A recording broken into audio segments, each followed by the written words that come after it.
Seth Moulton is running against Ed Markey in Massachusetts. I love Ed Markey as a senator. Love may be a strong word, but I'm a fan of his. But I do think that that he is getting to an age where maybe it's time for him not to run for re-election. But I also find Seth Moulton not a suitable replacement for Ed Markey.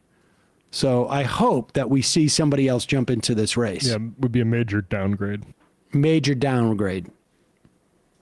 Here is Seth Moulton, however, on the Jack Cocchiarella show, basically showing what is happening within the context of the Democratic Party. We have seen, I think we're now up to like 15 Democratic lawmakers come out and reject AIPAC money. And we're going to see more. I mean, some people like Cory Booker, they haven't even thought about it. It has never even occurred to them one way or another. Some people like Gavin Newsom just find it interesting to even talk about it. As if AIPAC was not responsible for the largest single amount of money poured into a Democratic primary on 2 occasions in the last cycle. It's interesting that he wouldn't know that. That's what I find interesting. But here is Seth Moulton essentially trailblazing the that's going on with Democratic lawmakers who have taken AIPAC money. Not only did you say you are rejecting any money from AIPAC, but you're returning AIPAC money. You're saying this shit is so toxic and I do not want to be associated with this group. I'm returning these donations. That was a really big announcement. I got a lot of praise. What led you to make that decision? And how do you think that potentially colors this race in a different way than the primary of 6 years ago? Look, Jack, it was a long time coming, and Israel's our most important ally in the Middle East. But I have strong disagreements with the Bibi Netanyahu government, and I've been very public about those disagreements for a long time. And the problem is that AIPAC is aligned with that government, so I've been pushing them privately to separate themselves, but they wouldn't do that, and so ultimately it was my decision to distance myself from the organization. And do you think that that plays a role in this campaign, aside from just the initial announcement, the attention that it's brought in saying that Democrats need to separate ourselves from an organization with, again, these close ties to the Netanyahu regime? A lot of people, and I agree, say that they should be registered as a foreign lobby. Do you think that's going to color any other element of this campaign? Or do you think this is I want to make this clear, this is a line in the sand, now let's do the rest of this campaign? I mean, I think that, it depends a lot on what happens in Gaza and Israel. I mean, obviously, I'm cautiously optimistic that this framework. Have we not seen enough of what happens in Gaza and Israel? I wonder what the threshold is. If the final numbers come in over 80,000 dead, then maybe he thinks about it, because 60,000 dead. And again, these are just the official numbers. They're pulling out bodies from the rubble every single day.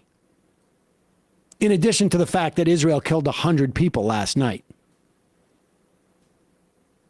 Like, how many more buildings? They have destroyed, Israel has destroyed 82% of the structures in Gaza. Do you need to wait until it's 87%? Like, what is the cutoff to make this determination? There's images where all you see is rubble for the entire horizon. Continue. In Gaza and Israel, I mean, obviously, I'm cautiously optimistic that this framework for a peace deal can actually work out. It's wonderful the hostages got returned and the bombs have stopped dropping, but there's a long way to go to actually having a peaceful settlement where both peoples can live side by side with the same rights, the same freedoms, and the same safety. that everybody in the world deserves. So we're a long way away from that goal. And I certainly hope that we continue moving towards it and we don't resort to more violence. And if that's the case, then I think we'll be able to talk about other issues in this campaign. Sadly, if it's not, then I'm sure this will keep coming up. I hope he's not going to take money from DMFI.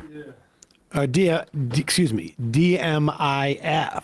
No. Is it DFF? This is why they did DMFI. this. I feel like AIPAC was just too catchy. There's no doubt in my mind. Yes. I mean, we've seen this like a million times. Blackwater goes to Jay, goes to something else. Like, I don't even know what it is. William Morris goes to Altria. They're just a rebrand. So that's got to be the next question. Okay, you said you're not going to take it from AIPAC. What about any Israel-oriented lobby? Period. That should be the next question. And then oil. Corporations in general. I don't know who has to run in Massachusetts to stop Seth Moulton, but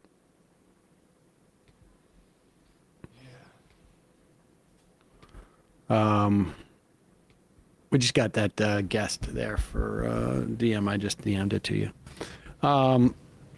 Blackwater's academy. Is that what they're calling themselves now? Academy?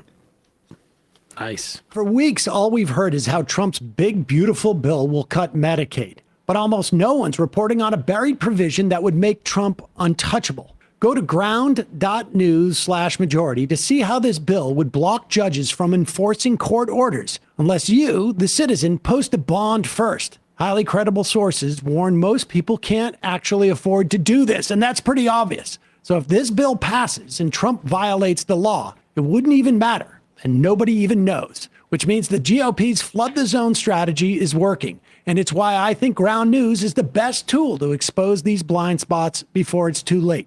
My partners built the only app and website pulling in news from across the globe, then breaking down each source's bias, credibility, and the news the right tries to bury. And considering most people take the first article they see online as fact, their browser extension is essential. What it does is it flags the source's bias and links other credible reports to verify the information. Ground News is a better version of how we're already staying informed. So I got you 40% off the same unlimited access Vantage plan that I've been using. That's just $5 a month when you go to ground.news/majority, scan my QR code, or redeem the code majority if you're using the app.